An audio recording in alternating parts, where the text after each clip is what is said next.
Бәріңізге сәлем. Бүгін мен сіздерді өте қарапайым, жеңіл, көп уақытқа жетпейтін, небәрі 3 қана тағамнан тұратын рецепттермен таныстырғым келеді. Бұл бізде өте дәмді десерт. Оған қажет небәрі бір қалай қойландырған сүт, 400 грамм 20% қаймақ және 15 грамм желатин. Желатинді 100 грамм суға салып, араластырып, бұқтырып қоямыз.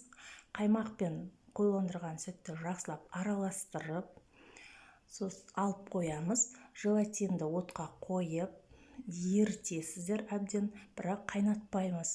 Әбден ірімтігі ерігесін, жазылғасын, жаңағы қоспамыздың үстіне құйып, жақсылап араластырып, әдем деген ыдыстарыңызға шыққан қоспаны бөліп құйып, тоңазытқышқа салып қоясыздар.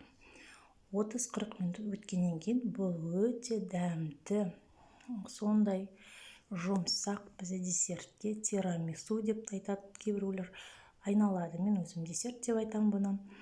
Кез келген адам жасай алады, міндетті түрде жасап көріңіздер. Және де алда мен өз каналымда осындай қарапайым рецепттермен бөлісіп тұратын боламын. Менің каналыма тіркеліңіздер, лайк басып кетіңіздер. Бәріңізге рахмет, сау болыңыздар.